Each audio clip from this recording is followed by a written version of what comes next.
All right. We should be recording, I believe. So, hope you guys are having a great Tuesday.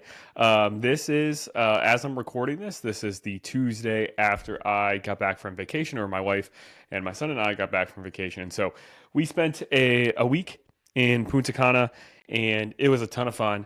Hopefully, I still look tan. I don't think I do. I think I've basically lost it in just like a few days. We got back like late Saturday night.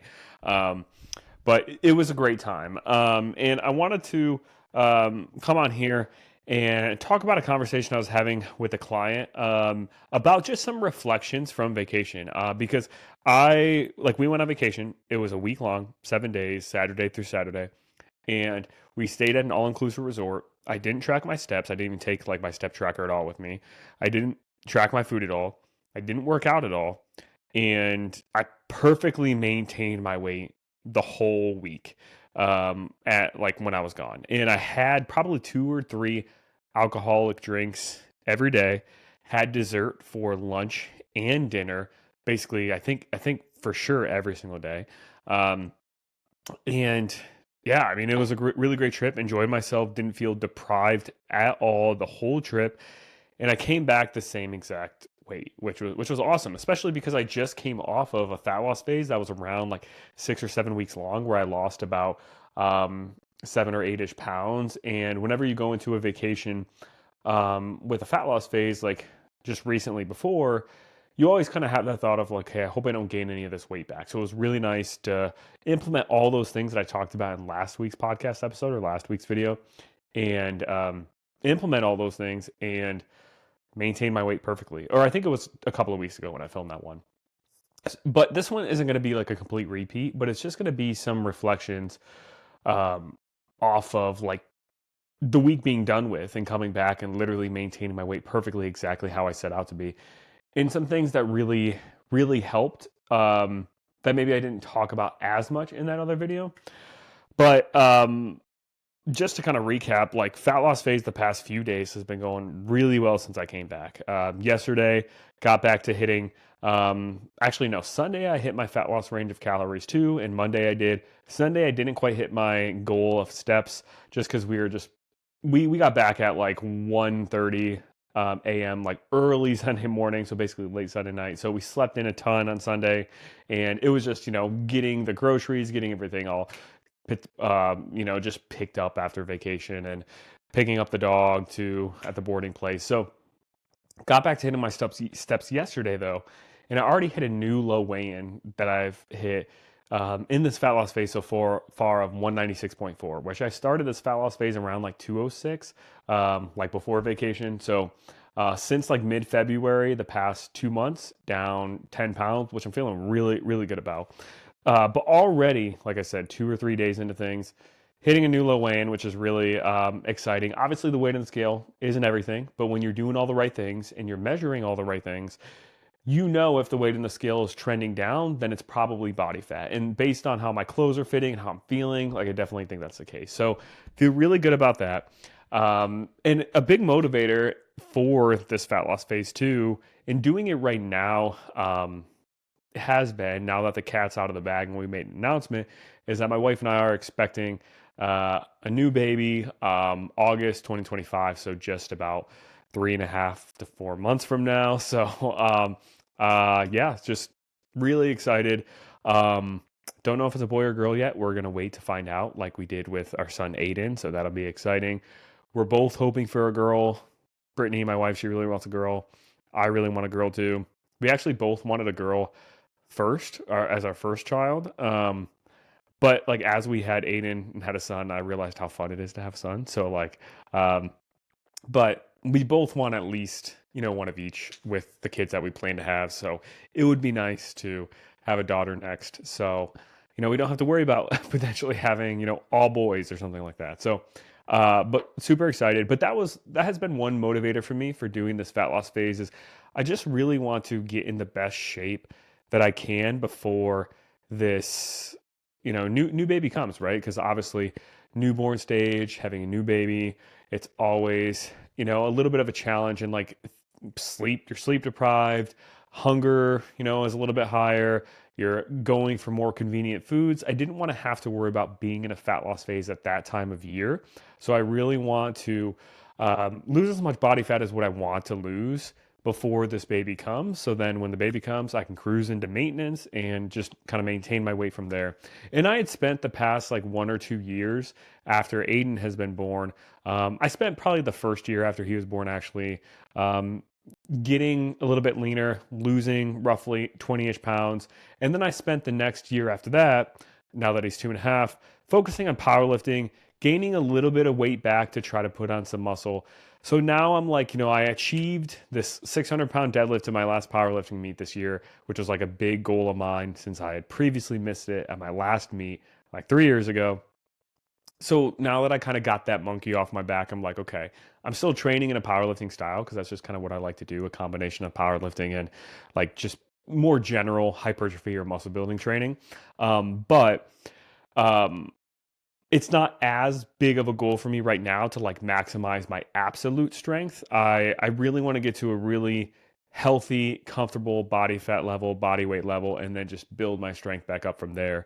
So that's kind of my goal, over the next 3.5 months, down about 10 pounds right now, and would love to lose another 10, maybe even 15 pounds from there and just kind of see how I feel. But anyways, that's the whole gist around this fat loss phase as to why I'm doing it. And, some exciting stuff coming in the next 3.5 months with a new one. And we're going to be officially, a family of 4 there. But what I want to talk about with all of this is, like I said, a conversation I was having with the client on like, if there's one singular thing that you should focus on if you're going to an all-inclusive resort or some kind of vacation for a week or a weekend or 4 days or 5 days, what is that one thing you should focus on? And this conversation kind of came about because I have a client, Megan, who's been absolutely crushing it. So proud of all the changes she's made. She's feeling so much leaner. And what's really crazy is if you look at her pictures, she's so much leaner now than when she started, but her weight on the scale is actually up a pound from when she started, but her body composition is just dramatically different, which goes to show the weight on the scale isn't necessarily everything. But she has this vacation coming up this upcoming week, and we were talking about what to focus on with vacation, and she had brought up that she was planning on going to the grocery store and maybe getting a bunch of protein shakes, a bunch of protein bars, and she didn't really want to track her food or calories too much, but wanted to maybe track her protein to make sure she's getting enough protein. And I kind of told her that that's not a bad approach to take, right? We all know protein is important and protein is good for us, and protein helps us to feel full, helps us to maintain our muscle mass, tons of health benefits with protein. But I was like, if you're going to track one thing and try to hit a specific number, you're better off having that one thing be calories.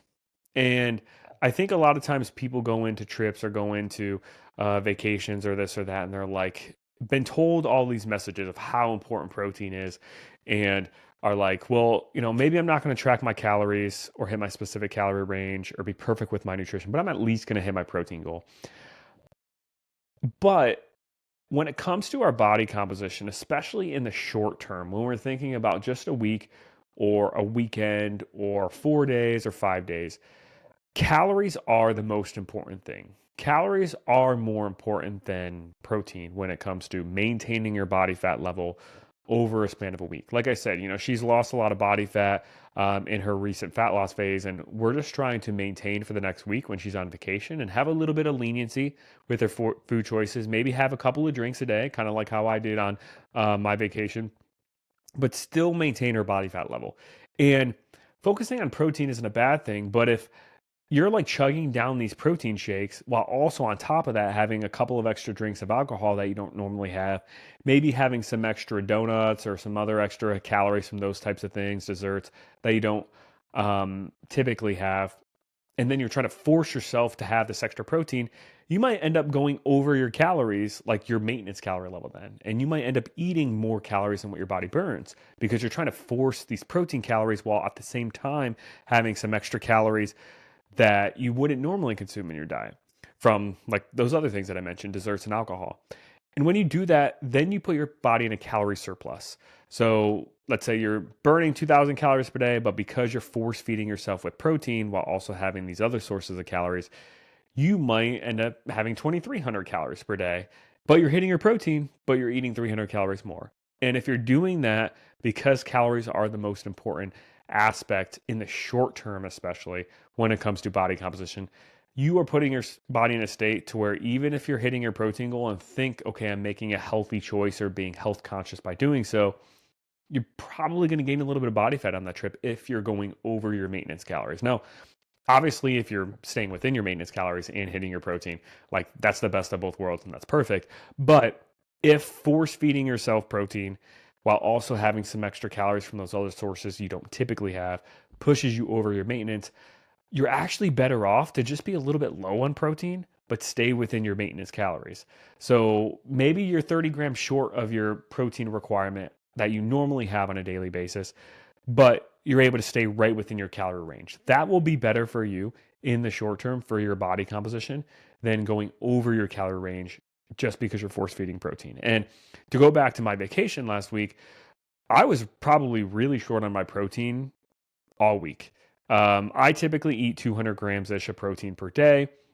It's kind of roughly where my requirement is based off of how much muscle I have and my body weight and all this stuff and how much I work out and train. But probably on vacation, like I wasn't tracking, so I don't know for sure. But I would say I probably was getting, I don't know, maybe 100 grams of protein per day, maybe 120. So maybe even almost half, like a pretty low amount compared to what I normally would eat. And if you do that for a week straight, if you were to like go into a lab and someone was to like pick apart your muscle tissue and see, okay, did we lose any muscle mass by doing so? I probably did. You know, if you were to examine it at that deep of a level, lost a little bit of muscle because my protein was low, but actually, probably the thing that played the biggest role in potentially losing muscle is just the fact that I didn't lift weights while I was gone. That plays a bigger role. But also, it's only 7 days, right? It's such a short period of time that you don't even see much noticeable muscle loss, even when you don't lift weights, probably until you get to like week 2, week 3 of not lifting and under eating protein, where you actually like you wouldn't even probably visually notice it, but like if you were to like go into a less precise measurement, station in a lab, you would maybe, see that happen. So it's not going to make too much of a difference in your body composition, and you aren't going to notice it in the short term if for a week you're a little bit under on protein, but makes a big difference in fat loss or fat gain or maintaining your body fat level if being a little bit low on protein gives you more wiggle room for one or two more drinks or a little bit more dessert that you know you're going to have regardless. Now it's obviously like if you are okay with making the choice, hey, I'm not going to drink alcohol and I'm just going to eat more protein, and you're choosing the protein over the alcohol, then yeah, do that obviously. But if you know you're going to have the alcohol because, I don't know, it's vacation and that's just what you like to do to relax a little bit, have one or two drinks by the pool throughout the day, and your protein's a little bit under, it's not going to make or break your results long term by any means. And it's probably going to help you actually maintain your weight a little bit better when you're gone. So I kind of told her that, and it was like pretty eye opening for her. And I think it probably would be eye opening for a lot of you to hear that. Now, long term, calories still are most important.